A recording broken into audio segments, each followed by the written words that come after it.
मैं अब 80s के दशक से आती हूँ कि कैसे शुरू में ही कैसे कैसे केस आने लग गए। और मैंने अभी आपको बताया ना कि और तो कोई विमेन्स ऑर्गेनाइजेशन, कोई फेमिनिस्ट ग्रुप, कोई मीडिया हाउस इनकी बात पुरुषों की नहीं सुनता था।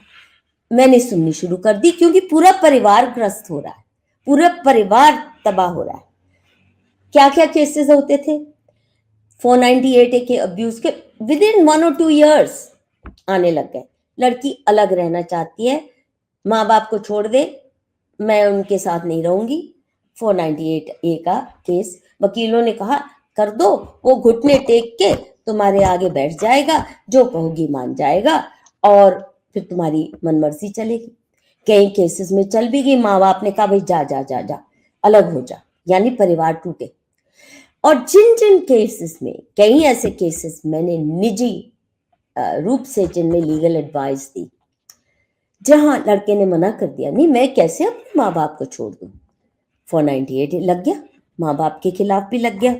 और कई बार तो ऐसा भी हुआ कि पहले माँ बाप को जेल में भिजाया कि अब लड़के पे प्रेशर बन जाए कि उनको बेल भी आसानी से नहीं मिलती, अब तुम्हें ब्लैकमेल कर रहे हैं। तो एक ये किस्म के केस आते थे। दूसरा, सिर्फ माँ बाप से अलग नहीं हो जाओ, मेरे माँ बाप के पड़ोस में शिफ्ट हो जाओ।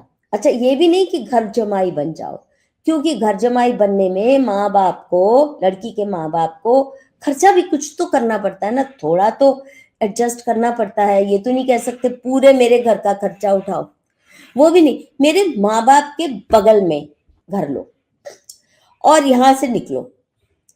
और बहुतों को करना पड़ा, बहुतों ने ये किया। तो अब क्या है, उनको घर जमाई बनने के जो 2-4 पैसे के एडवांटेज है वो भी नहीं मिला। दूसरा, वो व्यक्ति आइसोलेट हो गया अपने परिवार से, अपने मोहल्ले से, अपने रिश्तेदारों से। अब पूरी तरह घेर लिया गया उसकी पत्नी के परिवार ने उसको, और वो बिल्कुल निरीह प्राणी की तरह फिर जो भी उनकी मांग है उसको माननी पड़ेगी। और फिर उसके माध्यम से बच्चों को पति के खिलाफ भड़काना, ये एक बहुत बड़ा हथियार महिलाएं और उनके माँ बाप यूज करते हैं। बच्चों को इंस्टिगेट करते हैं उनके पिता के खिलाफ। और वो तब विशेषकर जब ये ज्यादा हाईफाई, ये अंग्रेजी नुमा जो परिवार हैं, और मान लो पिता जरा देसी किस्म का है उसका परिवार, फिर तो बस दुर्गति करना निहित हो जाता है। इतने केसेस आए ऐसे। तीसरा किस्म के केसेस जो मैंने खुद कई लीगल एडवाइस के लिए जो आए, हैंडल किए, कि लड़की का पहले से अफेयर किसी और के साथ चल रहा है या बाद में शुरू हो गया। अब वो पकड़ी जाती है जैसे ही, तो उसने 498 कर दिया, बताइए। पिट लो पिट लो, और डाउरी एक्ट भी कर दिया। अब वो कहीं का ना रहा, वो जेल में, पैसे भी मिल गए तो बॉयफ्रेंड के साथ खूब ऐश करो, ब्लैकमेल, एक्सटॉर्शन का पैसा भी मिल गया। एक केस में तो ये मॉडल टाउन के पास शायद गुजरांवाला का था, एक बहुत बड़ा रईस परिवार, काफी रईस परिवार, और एक बहुत ही पिशाची परिवार की बेटी के साथ उनके बेटे का रिश्ता हो गया। यहाँ पे पिता का अपनी बेटी के साथ सेक्सुअल रिश्ता था, इंसेस्टुअस रिलेशनशिप था। पिता मतलब बेटी वाले के पिता का। जी, और उसने अपनी शादी कॉन्ज्यूमेट ही नहीं होने दी, यानी पति के साथ सेक्सुअल रिलेशन बनाया ही नहीं। और बहुत जल्दी पिता और पुत्री ने मिलके पति के ऊपर 498 डाउरी डिमांड का केस डाल दिया। लाखों रुपए उगाही करके उन्होंने उस फैमिली से म्यूचुअल कंसेंट के साथ डिवोर्स की। ये भी केस आया, बहुत जल्दी आ गया था। और 1990 के अर्ली ईयर्स में, 1990 के करीब, मैंने इंडिया इंटरनेशनल सेंटर में एक पब्लिक हियरिंग, जन सुनवाई भी की थी। हॉल खचाखच भरा हुआ था। ये मुझे दुख है कि हमने पूरी रिकॉर्डिंग नहीं रखी। बहुत से ग्रसित परिवार आए थे, जहां पे मैंने ये अब्यूज, मिसयूज और अब्यूज 498A और डोमेस्टिक वायलेंस एक्ट के उसके ऊपर पब्लिक हियरिंग की थी। तब से कितने केसेस आ रहे हैं, और मैंने डॉक्यूमेंट भी किए, कुछ सिर्फ सुनती थी, कुछ लोग बताना भी नहीं चाहते थे। अच्छा, एक और बात बताऊं, बहुत गजब का सिंगापुर का केस था। नहीं, पुरुष जो था, बाय द वे, वो मेट्रो मैन जो हमारे थे ना, याद है? श्रीधरन जी, उनके परिवार का एक नौजवान सिंगापुर में नौकरी कर रहा था। ये 90 के दशक की बात है। आया मेरे पास, उसको बताया गया कि मानुषी और मधुकेश्वर तो सुन लेते हैं, और क्योंकि और कोई सुन नहीं रहा था, तो उसके कई कॉलीग्स ने, वो क्योंकि मल्टीनेशनल में काम करता है, तो मुझे पहले ही महिलाओं ने, कॉलीग्स ने फोन करके बोला, देखो बहुत नेक इंसान है, प्लीज इसकी सुन लेना, फेमिनिस्ट नहीं सुनती, पर सुना है आप सुन लेती हैं, he is really above board, और इसको बुरी तरह से फांसी के फंदे पे लटकाया जा रहा है, तो इसकी मदद करो। अब वो जब आया, केस सुनिए, सिंगापुर में काम कर रहा है, बहुत अच्छी नौकरी है, बहुत संभ्रांत परिवार है, माँ पिता उसके इंग्लैंड में रहते हैं, ये सिंगापुर में नौकरी कर रहा है, और south Indian, highly educated, highly cultured family. ये हिंदुस्तान के किसी समय में आया, हिंदुस्तान आया, अपने मुल्क को देखने जैसे आते हैं, तो उस विजिट के दौरान इसने आसाम का ट्रिप लिया कुछ दोस्तों के साथ। वहां इसकी मुलाकात एक लोकल असमी लड़की के साथ हुई, करवाई किसी कॉमन फ्रेंड्स ने, और ऐसे ही आनन फानन में, जल्दी में कहा गया शादी इसी से कर लो, मतलब रिश्ता आया, लड़की की तरफ से कुछ, उसके पेरेंट्स का भी कुछ दबाव आया, तो रिश्ता तय हो गया और शादी भी हो गई। अब ये लड़की के लिए उस लड़के ने सिंगापुर का वीजा, स्पाउस वीजा दिलवाने के लिए पूरी कार्यवाही की शुरुआत कर डाली। तुरंत तो आप लेके जा नहीं सकते अपने स्पाउस को, सिंगापुर के जो कानून है वो इतनी आसानी से तो आपको देते नहीं है रेजिडेंस परमिट। खैर, उसने पूरी कार्यवाही शुरू कर ली।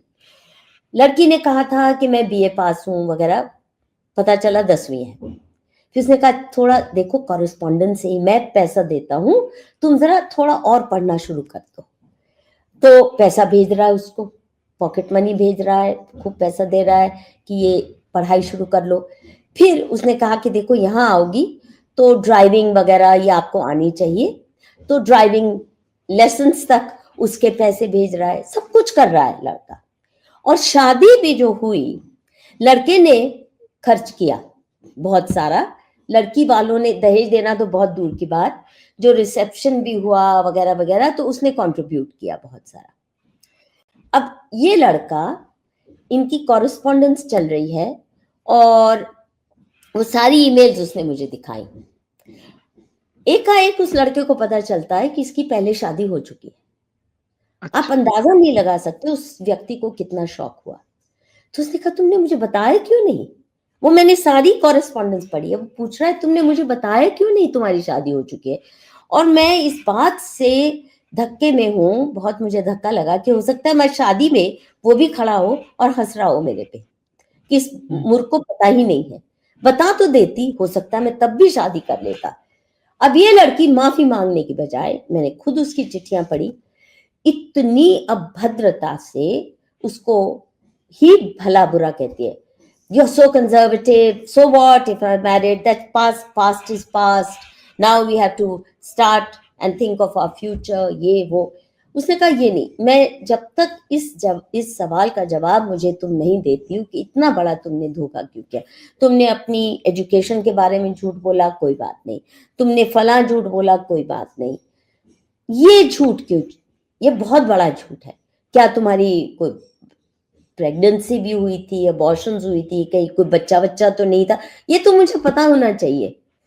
तो ये सवाल जवाब करने, या ये इन सवालों के जवाब लेने जब वो वापस गया असम, तो मालूम उन्होंने क्या किया? उसके भाइयों ने इसको अपने ही घर में पीट डाला, फिर इसके ऊपर 498A का केस डाल दिया। डाल दिया, बताइए। डाउरी डिमांड और 498 जो भी करते हैं। अब ये सोचिए, ये व्यक्ति बड़ी मुश्किल से बेल वेल आसानी से नहीं मिलती लेके आया, बिल्कुल ट्रोमा में है, और अगर ये केस चल पड़ता है तो उसकी नौकरी खतरे में है, वो देश से बाहर नहीं जा सकता, पासपोर्ट भी इम्पाउंड हो सकता है, क्या नहीं हो सकता। तो वो इस हालत में मेरे पास आया कि अब मैं वापस जाऊंगा तो मुझे पता नहीं मेरे साथ क्या होगा। और मेरी कोर्ट की जो पेशी है वहां जज की तो जज की जुकान तो बिल्कुल, ये जो जो निकिता सिंघानिया की जज थी, केस में जज थी, उसी किस्म से इस बेचारे का केस भी चल रहा था। तो उसने कहा कि कृपया कोई तरीका बताओ कि मुझे वापस वहां उस कोर्ट में असम में ना जाना पड़े, मुझे मरवा भी देंगे और मेरे से कुछ भी करवा सकते हैं। और उसने तुरंत, उसके माँ बाप भी आए हुए थे हिंदुस्तान, उसने कहा कि तुरंत आप तो निकल लो, इंग्लैंड चले जाओ, जैसे भी है कम से कम आप सुरक्षित रहो। वो भागे इमरजेंसी मोड में ताकि उनको भी अरेस्ट ना किया जाए। हालांकि 498 में वो करते ही हैं, भले ही वो इंग्लैंड में रह रहे हैं, पर उन्होंने प्रताड़ित किया, ये नॉर्मल बातें होती थी। तो मैंने फिर उस वक्त एक डॉक्टर को, मेरे अच्छे डॉक्टर एक कॉर्पोरेट हॉस्पिटल में थे, तो मैंने उन्हें कहा कि कृपया इसे मेडिकल सर्टिफिकेट दे दो और इसे एडमिट ही कर लो ताकि इसको न जाना पड़े। As luck would have it, वो झूठा भी नहीं हुआ मेडिकल सर्टिफिकेट, क्योंकि जैसे ही वो एडमिट हुआ उसको हार्ट अटैक भी हुआ, स्ट्रेस इतना था। तो वो जेन्युइन ही मेडिकल सर्टिफिकेट बन गया that he is admitted in hospital with a heart attack, उसको नहीं जाना पड़ा। और उसने वो केस भी रफा दफा करवाया, लाखों रुपया खर्च के, एक दो नहीं, लाखों रुपया खर्च के उससे एक्सटॉर्शन किया गया और वो किसी तरह से देश से बाहर निकला।